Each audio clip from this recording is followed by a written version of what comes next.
How much do we need to know about our own parents' finances? And do you ever talk about that? Do you ever write about that? And do you ever talk to your parents about money anymore?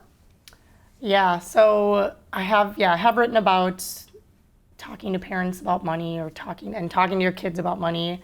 And I do, like, working in finance. My dad passed away 8 years ago, so I do not talk about money with him obviously anymore.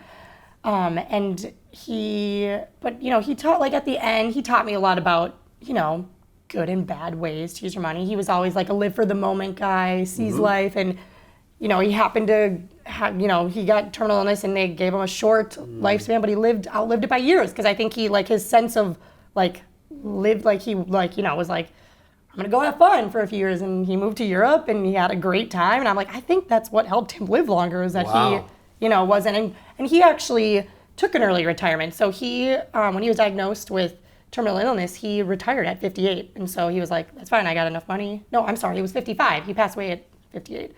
So 54, 55, he's like, okay, I'm done, I got enough money saved. And he had 3 pretty good years left? He had, about 4 years.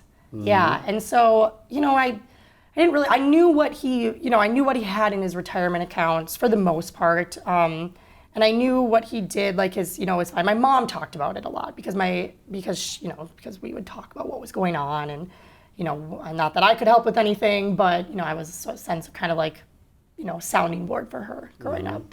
And to this day, we still, like, talk about money pretty openly. And I think I'm really comfortable with talking about money, like how much we make. And, I don't think my husband always loves that I'm like, I'm sharing our life story on Business Insider. But no, he's actually really smart. So I should say that. But a lot of people aren't that comfortable. And I think to try to start that conversation, it could just be like, I'm starting to think more about how I view money. Like, and maybe if they have kids themselves, they can be like, I'm trying to think about how I want to teach, Junior about money. My kids, and then asking that, your parents or the grandparents, the kid, like, what did your parents teach you about money? Or like, what did they say about money? Because like for my parents, it was like, money doesn't grow on trees. And that was something I heard all the time growing up. And, so I think it's just being like, starting that conversation and then being aware of like, oh, like my parents said that, or their parents said that, and that influenced them, and that's why they influenced me. Because everybody is just doing the best that they can,